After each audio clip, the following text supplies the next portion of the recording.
looking at is how the Babylonians symbolized Nimrod in his form of the fish god.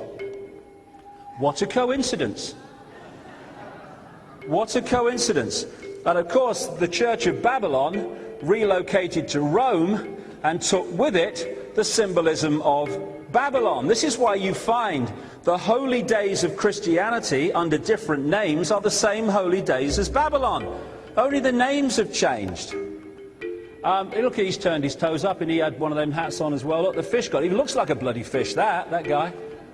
So we have Nimrod aircraft. No accident, they picked these names by choice. Nimrod was also the same symbolism as Osiris, who was symbolized in the same way in ancient Egypt. So you had the story of Osiris being killed by the dark force, and then his virgin wife, Isis, found all the parts of Osiris except his willy, right?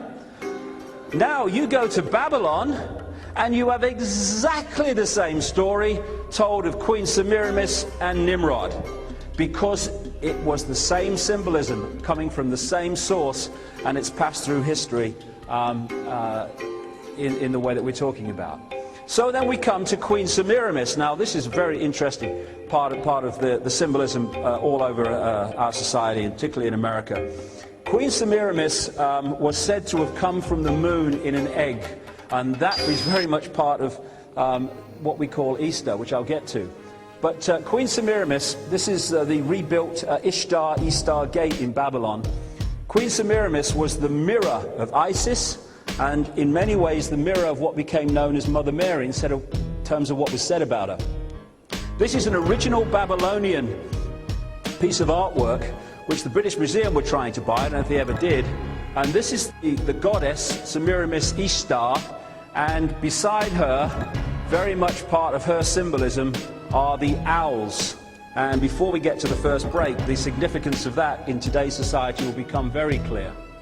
They said of Queen Semiramis in Babylon that she was the Virgin Mother who was impregnated by the rays of the sun, which was the spirit of Nimrod after he died, impregnating her. So she had a virgin impregnation and gave birth to the son Tammuz, the mirror of the Jesus story that followed much later. The Queen of Heaven, they called her. That's what they called Mother Mary, and still do, when the Church of Babylon relocated to Rome. This is how the Babylonians symbolized Ishtar, Queen Semiramis, and Tammuz. I think I've seen that somewhere before. That's Mother Mary and Jesus in a church today. That's Isis and Horus in Egypt. That's in a church on the Isle of Wight, Mother Mary. You're looking at the same recurring story from the same source. And what they've done is that they have all these religions. They have the inner core that know it's symbolic, not literal.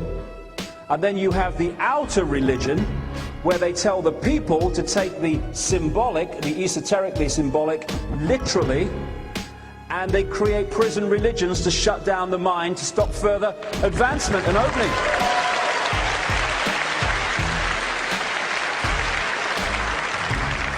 And this is the Black Madonna. This isn't just a little point to make as we go along. What the Illuminati do is they get involved, like Satanists, they're the same bloody thing in many ways. They reverse symbolize everything.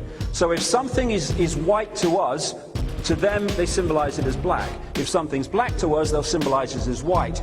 The classic satanic symbol is the pentagon.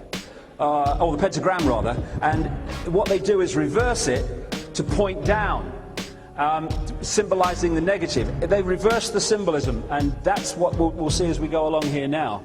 Now this is the Mother Lodge of Freemasonry in London.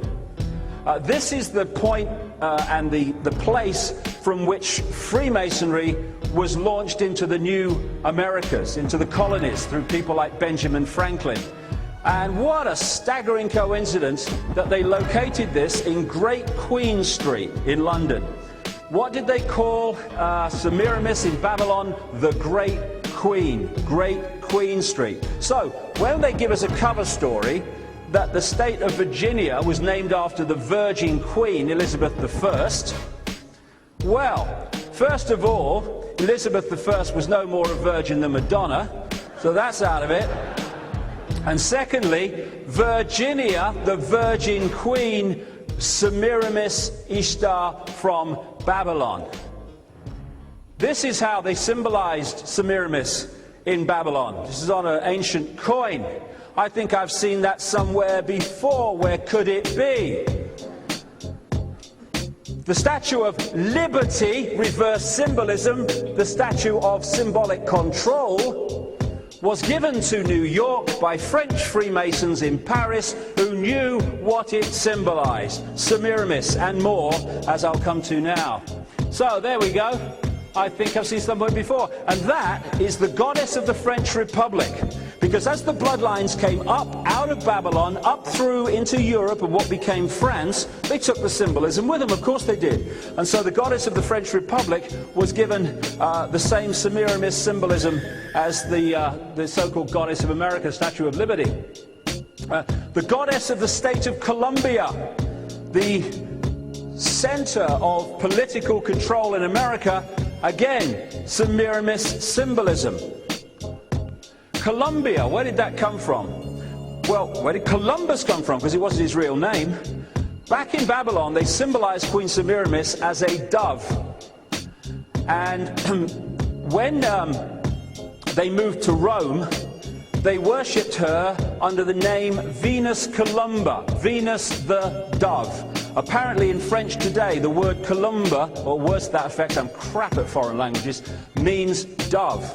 So Christopher Columbus was the branch bearer of the dove across to the New World and the new frontier for the Illuminati. So we have the District of Columbia, the centre of government. We have British Columbia on the west of Canada. We have Columbia Pictures with that symbolism of the lady with a lighted torch. The lighted torch will become clear in a second. Well, it's clear enough, it's lighted, but you know what I mean.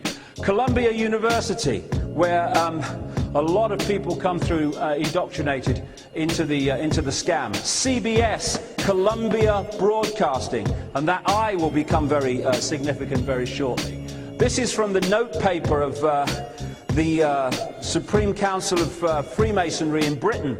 The dove, Columbia, Semiramis, Babylon. On these septics, or whatever the queen holds in her ceremonies and stuff, you find the Knights of Malta and the dove, Semiramis. I mean, do you know there's still people today, I don't believe it, I can't, people are that daft, that they still back out of the room so the Queen never sees their backs. They have to back out, you know, I mean, what?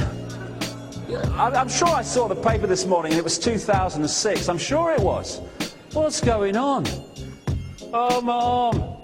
Anyway, when Nimrod died, it was decreed in Babylon that he would be symbolized from then on as a flame or a lighted torch. The same when Tammuz, the sun, died. And incidentally, they said that Tammuz was the reincarnation of Nimrod through the virgin birth. Therefore, they said, father and son were one, which is where Christianity gets it from. There is Queen Semiramis in New York Harbor holding the flame of Nimrod. It's all Babylonian symbolism. And this is an island on the River Seine in Paris, just down from where Diana was killed. Again, a mirror image of the Statue of Liberty. Why? Because it's Semiramis coming up through France and through the empires across to America. This is the background. This is the hidden hand behind which the movie protects it from exposure. In Dealey Plaza, when they killed Kennedy, just over the back there off the grassy knoll, the Scottish Rite of Freemasonry put up an obelisk, again, big-time secret society symbolism, and on the top they put a lighted torch. We killed him, we're showing you, but you can't see it, can you?